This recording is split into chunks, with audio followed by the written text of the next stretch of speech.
Hello, everyone. I'm meteorologist Sean Sublett, and welcome to Across the Sky, our national Lee Enterprises weather podcast. Lee Enterprises has print and digital news operations in 77 locations across the country, including my home base in Richmond, Virginia.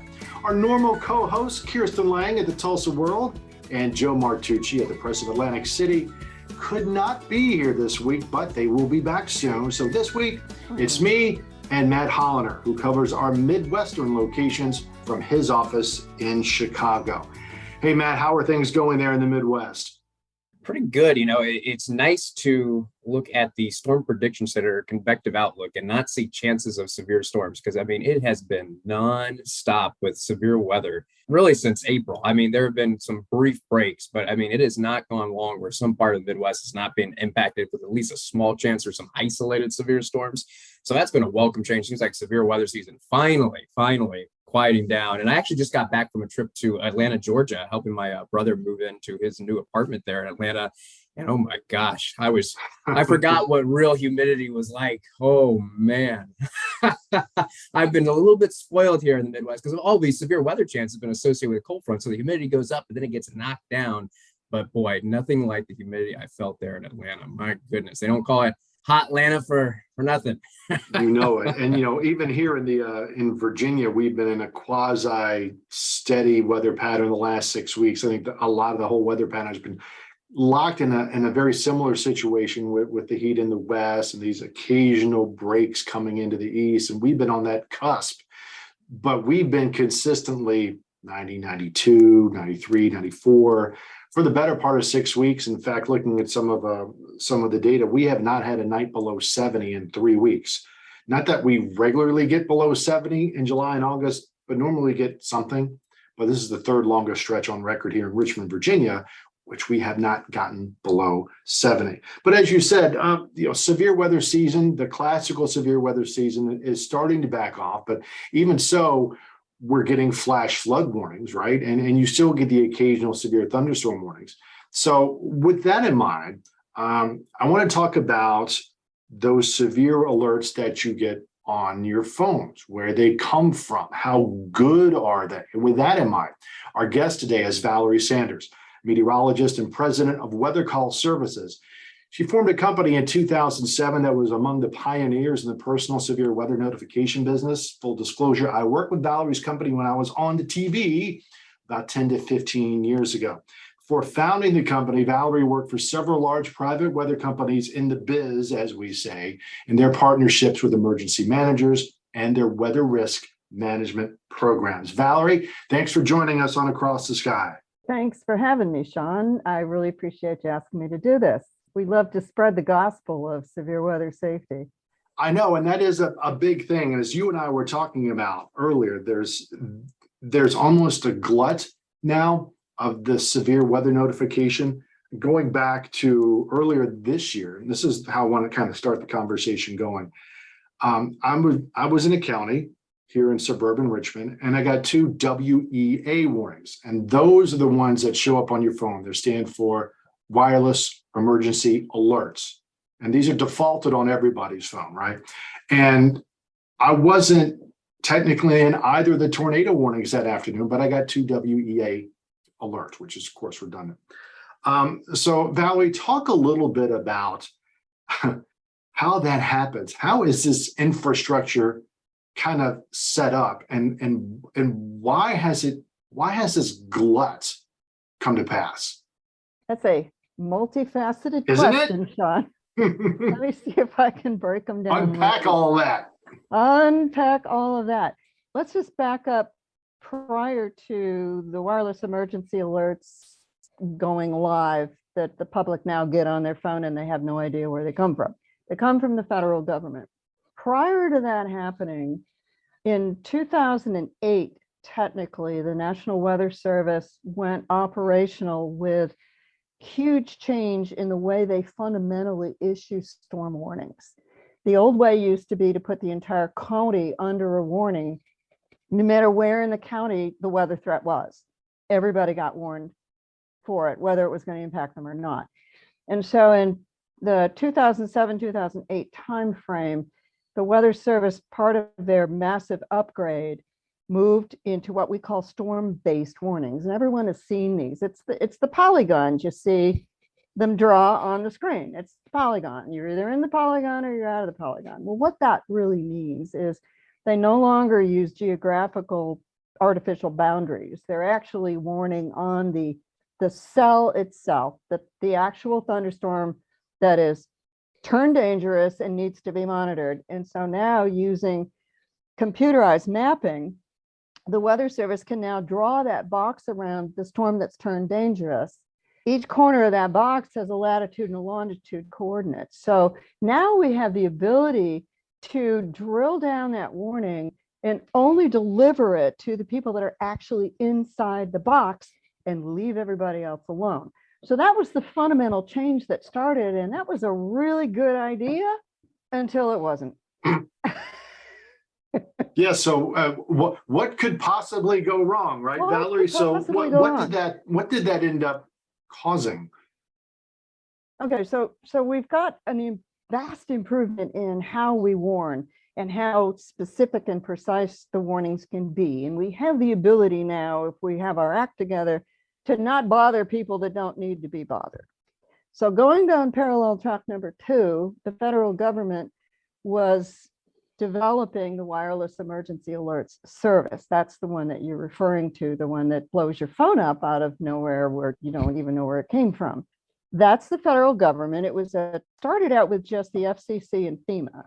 And the thought was the president needs to have, now that we've got the digital world, the president needs to be able to send out the big one. The jihadists are coming, the nukes are flying, the whatever, and reach everybody. And so that was the concept of the wireless emergency alerts development.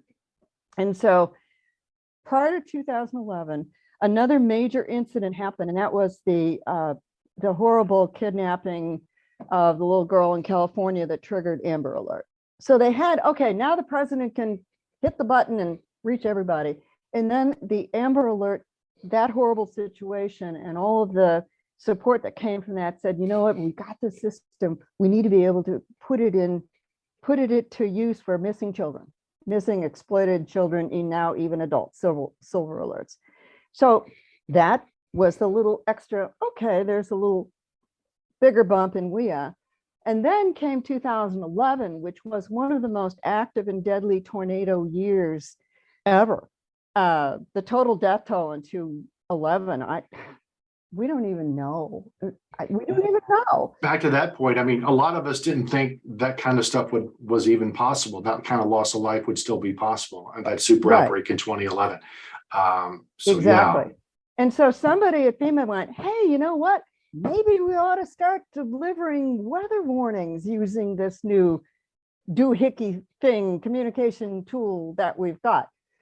Conceptually, great idea. Technologically, it's a disaster. And I'll tell you why. It was put out prematurely. And there are issues with the geospatial accuracy of how those WEA alerts get pushed out in the first place that manifests itself in massive overwarning. So the storm-based warnings took us out of county-wide overwarning. Now we're going to get precise with these polygons. So we got that in place. And then we bring WEA in. The problem is the WEA wireless emergency alert system cannot process the polygons the way they're supposed to be processed. And there's gobs of technology reasons for that, and I'm not going to bore you with it, but it's a situation of how the cell towers are sited and the proximity of the cell tower and the cell tower's footprint with where that warning polygon is drawn and where they intersect and how they intersect. And the bottom line is there's no consistency across the board with the way all the wireless carriers handle the data. So if I'm trying to describe chaos, that's what I'm trying to describe. That's what WEA has ended up being, is chaos. So you're driving down the road, you get this alert, and there's clear blue skies. There might be something dark way behind you that you can see. Why am I getting this weather alert? And it's because they don't have the ability to confine it to inside just the warning polygon. And there's a lot of work that has to be done. There's reasons for that. They have made improvements. They issued a new software update for WEA that was supposed to fix that problem of the warnings being disseminated way outside of the polygons. There was an upgrade that was supposed to have fixed that, and it did, so that the warnings can't bleed more than 1/10 of a mile outside of the polygon. The problem is, unless you have one of the newer, more expensive cell phones, it doesn't come equipped with WEA 3.0.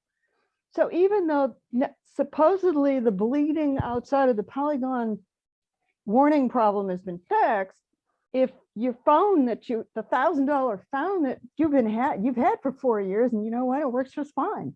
I don't have any reason to get rid of mine, spend another grand just because there's a new widget. And so there's a lot of people that are in that same mode as I am. It's like, I can wait. I don't need a new phone. And so the warnings that come to my phone bleed all over creation outside of the polygon. Somebody sitting next to me with a brand new one with WEA 3.0, they're not getting warned. And so it's completely inconsistent across the map. Nobody understands how it works, why it works.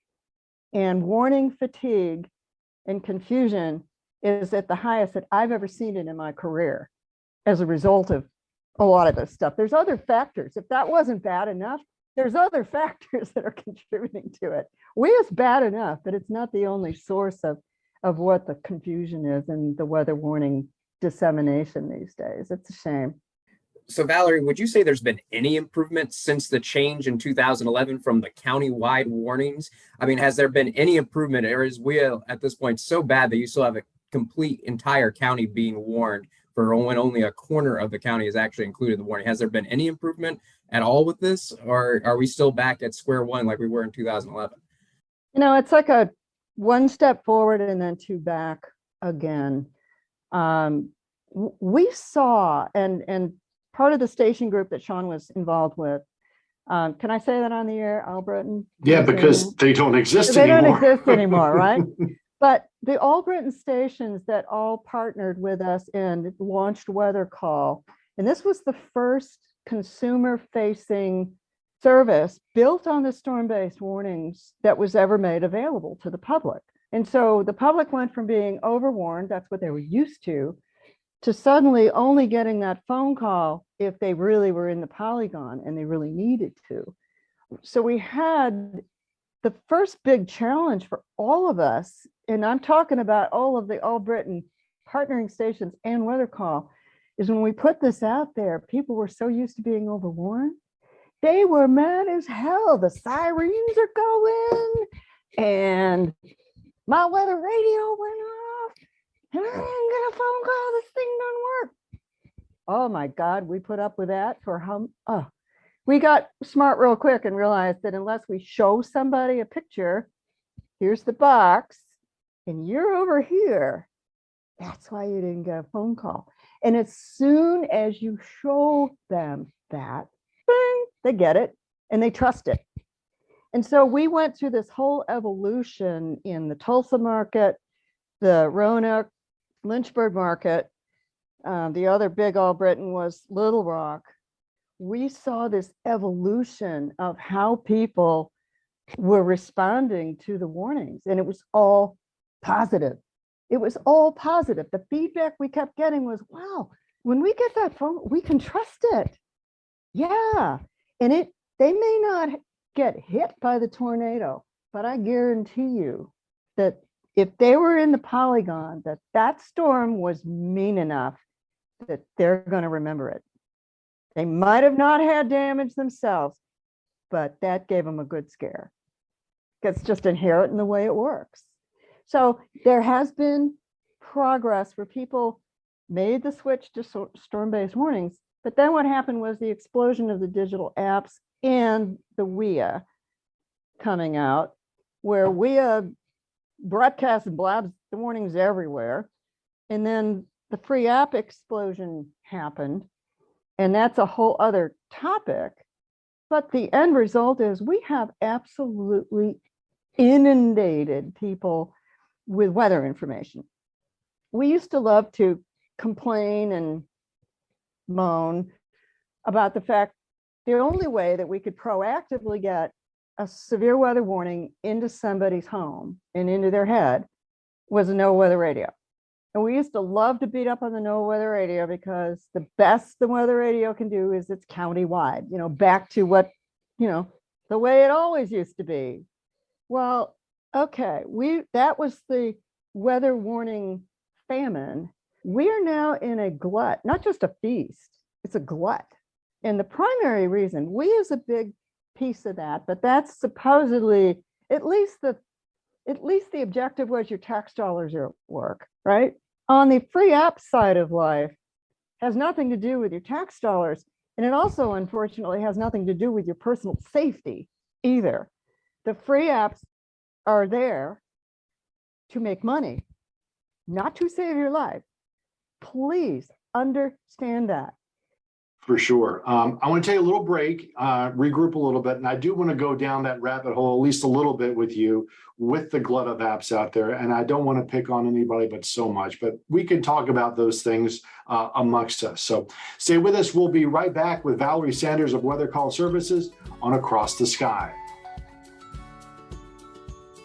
An important message from Blue Ridge Hospice. There may be several hospices now claiming to serve the area, but Blue Ridge Hospice is the only local hospice that has been serving here for 40 plus years, operates the only hospice inpatient care center, conducts the only community-wide grief and bereavement programs, offers a nationally recognized music therapy program in conjunction with Shenandoah University, outscores every other Virginia hospice in Medicare's quality scores, and so much more. Blue Ridge Hospice, the first, the best. Find out more at blueridgehospice.org. And welcome back to Across the Sky. We're with Valerie Sanders, meteorologist and president of WeatherCall Services, talking about WEA, the wireless emergency alerts, also known as WEA, those things that pop up on your phone. Sometimes your Amber Alerts, sometimes they're weather alerts.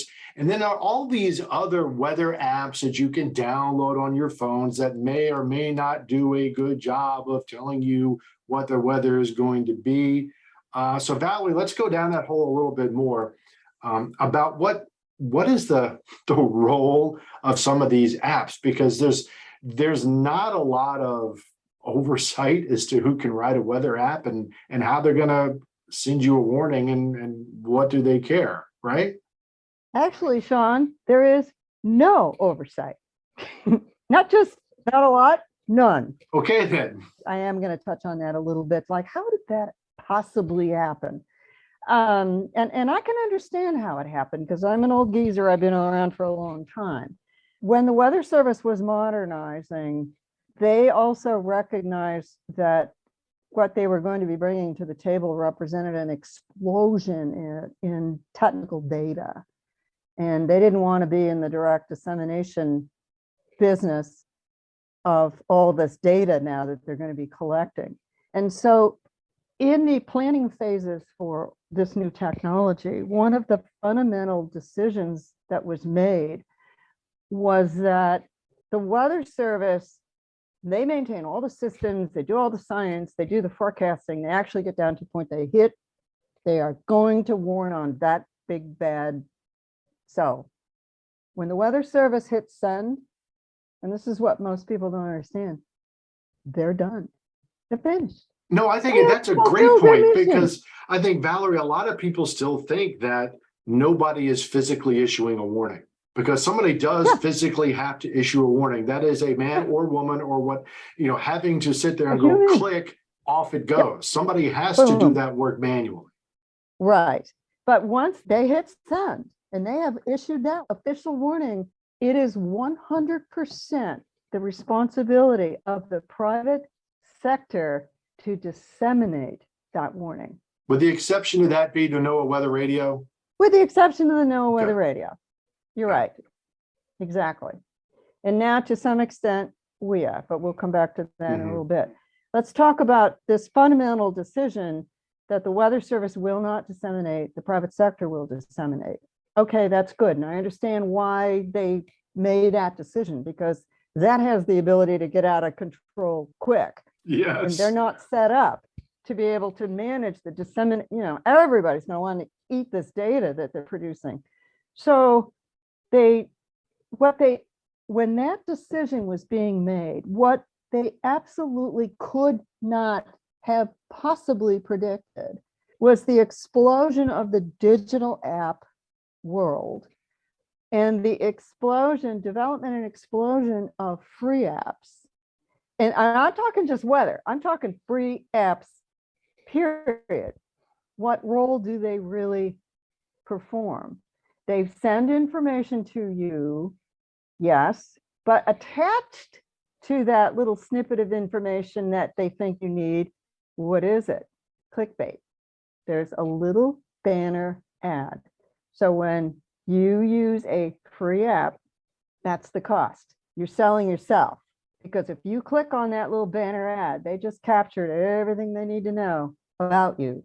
So that is when money exchanges hands.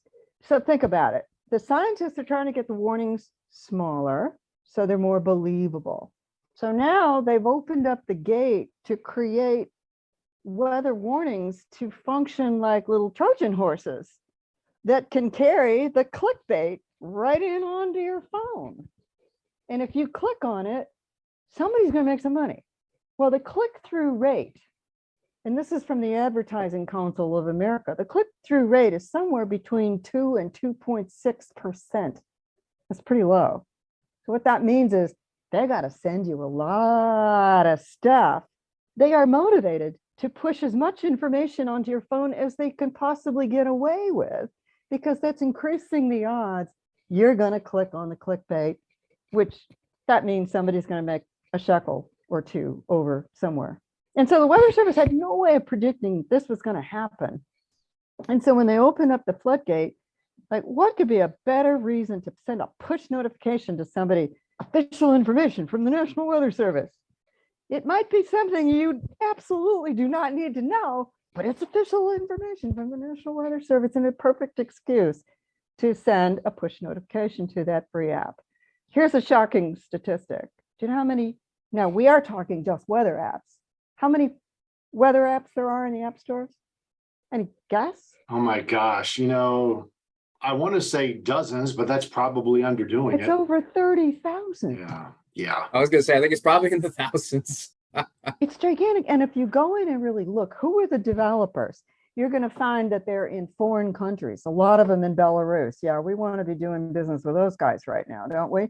And if you really go and take a look at the apps, because there are no regulations, rules, oversight, nothing. It's a Wild West. Anybody that discovers a NOAA weather wire can build a weather app and put it out there. And it doesn't matter whether it delivers the information correctly, incorrectly. They can use whatever colors they want. They can jazz it up any way they want. There's zero oversight. And this is what people are making decisions on a daily basis. It's a train wreck. It saddens me deeply. And I understand how we got into this mess, how we're going to get ourselves out of this mess. It's probably not going to be in my lifetime. Let's put it that way. Or at least in my career. Well, I don't know. I'll never retire, right, Sean? I'll never retire. This is too much work to do. I don't mean to come and throw a wet blanket on everybody, but if you've ever wondered, why is this weather ubiquitous? It's everywhere. Well, it's the perfect excuse to try and sell you something that you may or may not need. It's an excuse, a justifiable excuse to push a little packet of information to you that you may or may not need, and attached to that is that little banner ad. Now, I'm sure there's a lot of variation, but is there something that's, a little bit more common among all these free apps? Are they mainly using GPS technology for those warnings based on your GPS location, which is still a limitation on these phones, especially if you're inside? I mean, there have been many situations where the GPS is totally wrong about my location when I'm indoors. Outside, GPS works fine, but inside, it can be way off about exactly where I am. And I think a lot of these free apps are basing that on your GPS location, right? Uh-huh, right. And there's a whole multitude of reasons behind that too. But this is a serious, serious problem that people make the assumption that their apps really know where they are. Okay, so let me clarify this. Your phone's GPS knows exactly where you are. The apps on your phone may not necessarily know exactly where you are. And there's a very good reason for this. I won't try and kill you with the technology again, but it's a pretty simple, I like to use the conveyor belt thing. The biggest drain on your phone's battery is pinging the GPS chip, location services. That's what drains your battery down.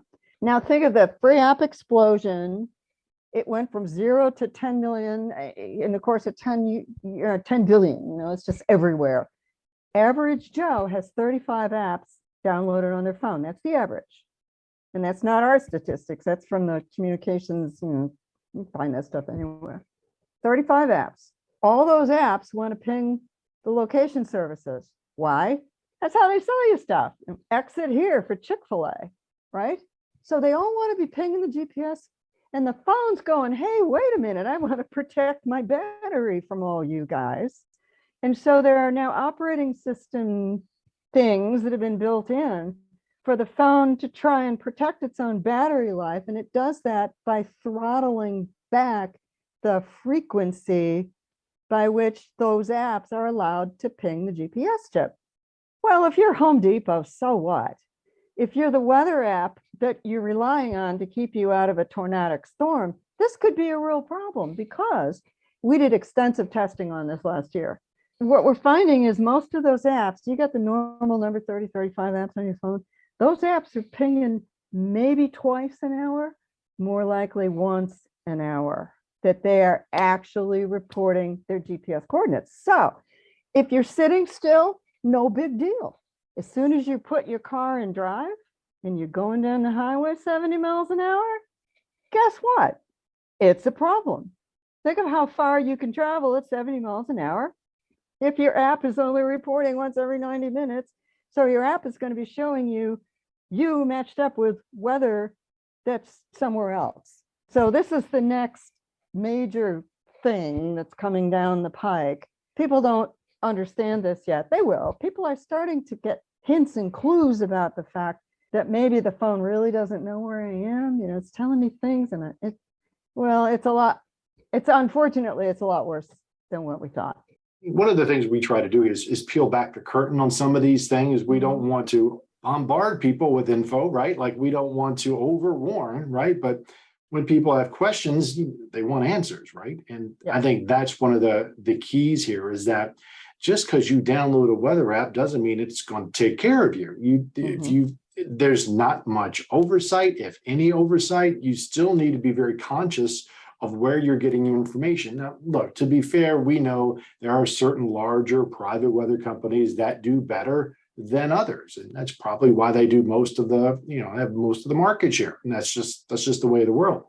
But back to WEA for just a minute, because as you said, Valerie, it's inconsistent, right? Carriers are going to, whether it's, and whatever carrier you want to mention, it doesn't matter to me. I don't have any favorites here, but they're all going to just react differently to this kind of information from WEA, from the FCC in this case, I guess it's going to be. So is it fair to say that right now, on average, let's just say on average, I'm wandering around in my house and the thing goes off, boop, for a tornado warning. But I look and I'm not in the polygon, but you know what? I was only about a mile away from the polygon. Is it fair to say that that's probably the tower was probably in a polygon, and I'm a mile or two away from that tower, and that's probably why I got it? Or is that an oversimplification? Well, there's two possible probablys, because some of the carriers made a decision that in order to light the tower up and to send a warning, the actual tower itself had to fall inside of the polygon. So if the tower's inside, it'll light up and it will send that warning in whatever in 360 degrees direction around it. A handful of other carriers, their policy was they'll light the tower up if the tower's footprint is intersected by the polygon, which creates a whole different set of parameters to light it up and activate it or not. And so, okay, then, so it's the 3.0 supposedly fix that. Supposedly, if you're not more than 1/10 of a mile outside of the polygon, they're not going to warn you. But you have to have the 3.0 phone. So that was going to be my first question. Right. You have 3.0 or 2.0 EA, Sean? Yeah, I have an old LG V20, so that's probably not it. 2.0. Because LG's not even making phones anymore. But I guess that's the one thing. I'm always looking to try to explain something to a reader or a viewer. Why did this go off if I wasn't in the warning? And I could say to a short version, it's like, well, it pinged the tower was close enough to the warning, and you were close enough to the tower where you got the warning, but you may not have, really been in it. But that's just the way the thing is set up right now. Unfortunately, that is the way it is, and how the FCC, FEMA, and the Weather Service allowed the carriers to dictate the rules about, well, our tower has to be in it to light it up, and no, if our footprint's in it, we'll light it up. But who let that go on? They should have said, no, you're going to do it this way, but no one did. So we're stuck with this, and then we're stuck with the fact that they realized that the spatial problems were horrific with WEA, and everybody's confused. And what's happening is people are just ignoring the WEAs. And so they hurried up and got the 3.0 to say, okay, we'll fix that. We won't let the warnings bleed more than 1/10 of a mile outside the polygon. Problem is, my guesstimate is, it's going to take a full decade for everybody's older cell phones to finally flame out, wear out, go away. You've got the Bob Goldhammers of the world out there. I love Bob. If he's listening, right? He finally, when he retired from WeatherCall, he handed in his iPhone 3.0 to me.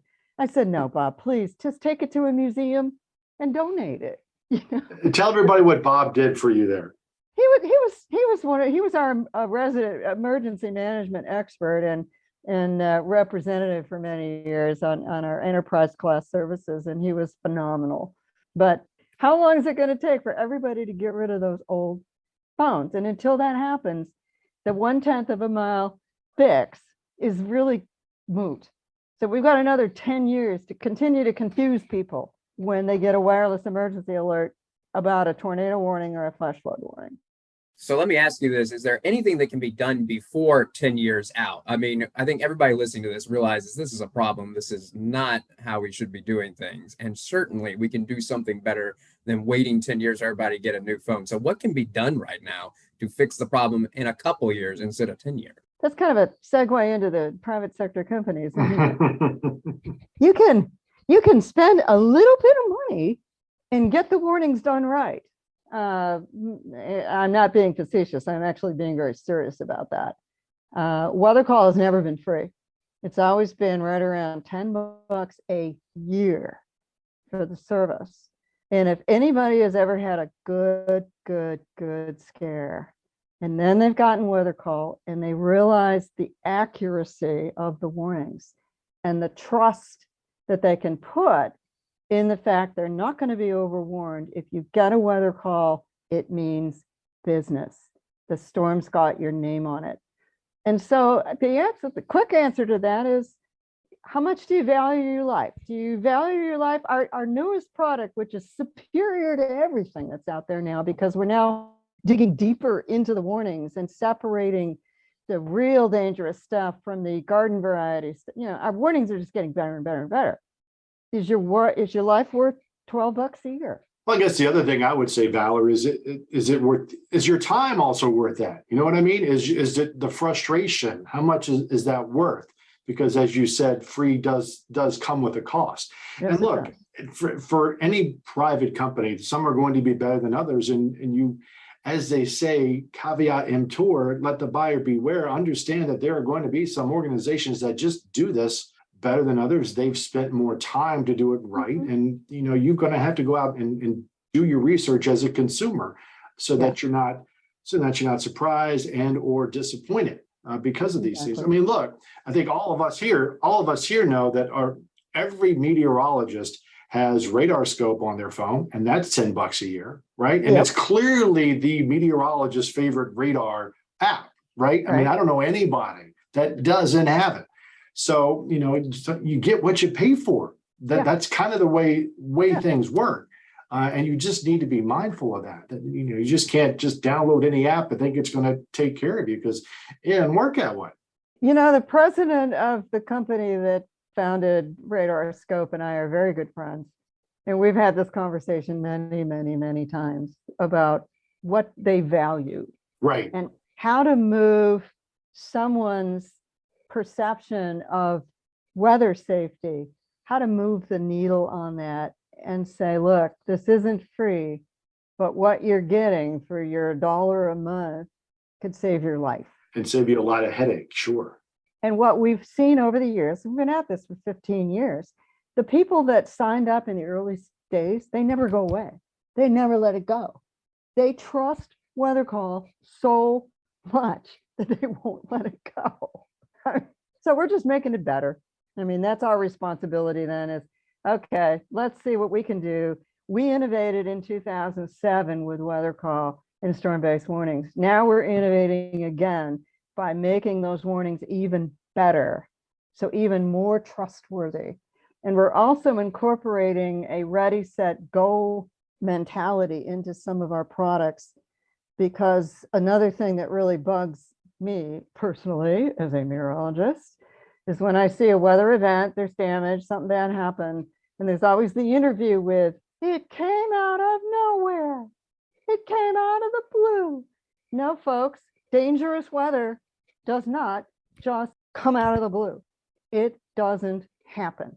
And it's incumbent upon us to do a better job of raising people's awareness to the fact that better planning the day before can pay off huge.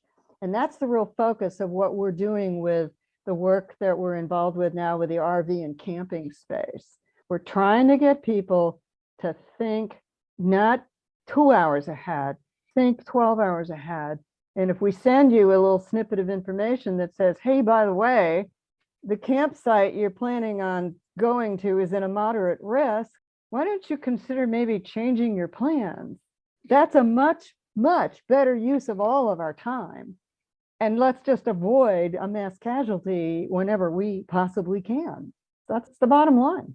Absolutely. I think everybody's on board with that. And just to clarify, for folks who are listening and are interested in the weather call service, is it a physical phone call that you get, or do you have the option to choose between a text message and a phone call, or is it an app that people download and it's another notification people get on their phone? So how does the service specifically work, just to clarify? We tell them what we told them and then tell them again. We use phone call, email, and text messaging for each warning. But with our new product that we've just introduced this year, WeatherCall Next Gen, we're now, because communication habits have changed with the digital explosion. A phone call is perceived now as it's urgent. It's an emergency. It's the go-to. And so we made a fundamental change to say, all right, we're not going to use a phone call to deliver somebody a garden variety severe thunderstorm warning, which is annoying, but it's not life-threatening.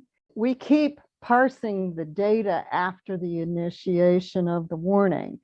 And so 5 or 10 minutes later, the Weather Service gets a spotter report, or they're picking up tennis ball size hail on radar. Now that storm has turned from just inconvenient to potentially life-threatening. And so we made a fundamental change with our new WeatherCall Next Gen, is that we'll only use a phone call if it's a golf ball or larger size hail or 70 mile an hour or greater winds. And we use the word golf ball because everybody knows how big that is. And they know you get hit with that, it can kill you. 70 miles an hour is something I think most people can relate to. We cheat a little bit and say, we call that hurricane force winds, even though it's not quite close enough. Because when you tell somebody it's hurricane force winds, They're picturing Cantori clinging to a light pulse. They relate to that. So those are the plain and simple words that we use. And we have a different way of handling tornado warnings, the radar indicated tornado warnings, and then when they transition to observed or confirmed. So we keep parsing that data after the initial warning has been issued, because we're still following the storm. And if they move from that radar indicated to observed confirmed, they get a second phone call from us. And that one says, you are in the path of a tornado on the ground that's been observed and it's doing damage now. It can't get any more blunt than that. And so far, we've had really good response from our clients that have been using this new, it gets people's attention. It gets As it should. And I agree with should. you, having kids who are 23 and 19.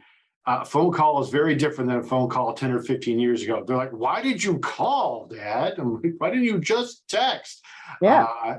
You're right. It's a generational change, and one that we're all kind of getting used to, those of us of a certain age. Valerie, just about out of time. Before we let you go, where can people find you and the organization and company online? They can go to weathercall.net or weathercallservices.com, which is the technical name of the company. And in there, you'll find some of our various brands. We got the biggest brand that we've got is the hazard call stuff for the RV and camping and manufactured housing stuff. But there's a whole slew of things in there. It's all about weather risk management and decision support tools. That's what we deliver to all of our clients. Yes, so I've talked to some of my friends in the weather business, how, a lot of us weather folk are transitioning more and more away from just doing a forecast to decision support and weather risk. That's where it's all kind of going. Valerie, Exactly right. Thank you. Thank you so much for joining us on Across the Sky. We appreciate it. It's been my pleasure, and thank you very much for having me. There's a million other topics to talk about. I'm happy to come back anytime. Appreciate it very much. All right, Matt and I will be back with a few closing thoughts in a moment on the Across the Sky podcast.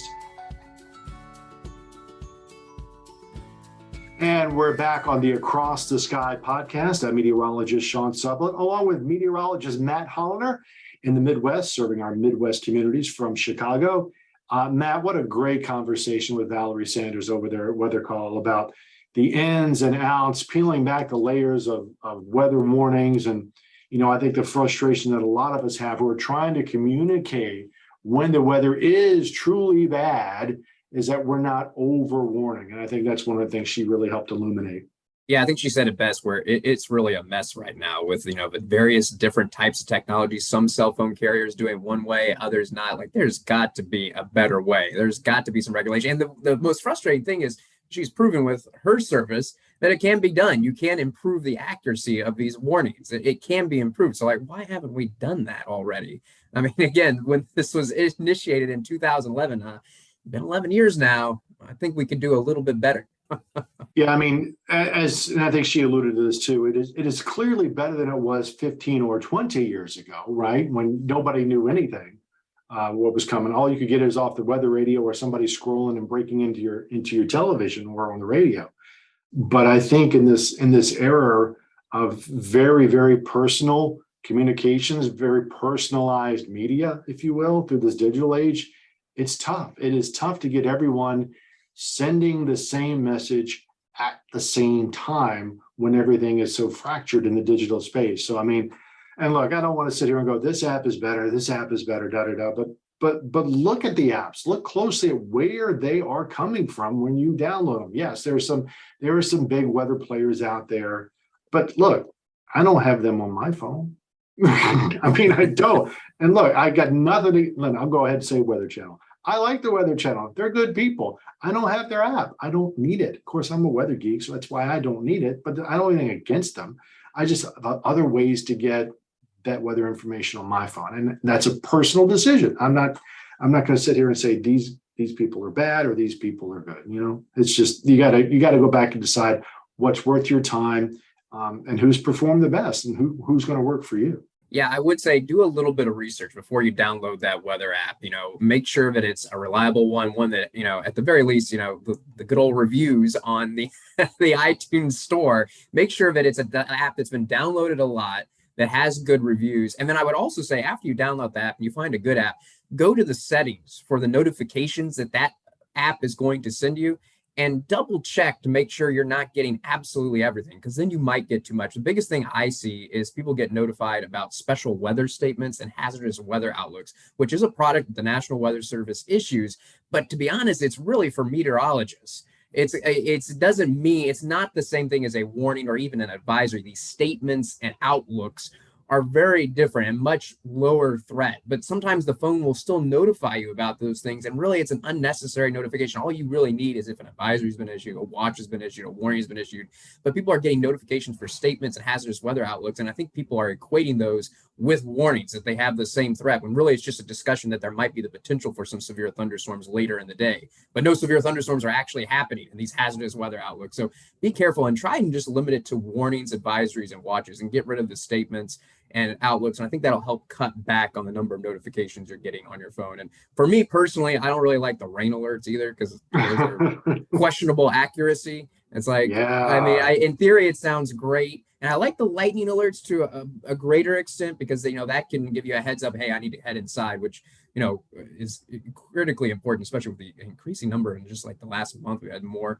fatalities, unfortunately, from lightning. So I like the lightning alerts, but the rain alerts, I mean, especially some of that is model based as well. Oh yeah. And so then you're dependent on, is that high resolution model that the app is using accurate right now?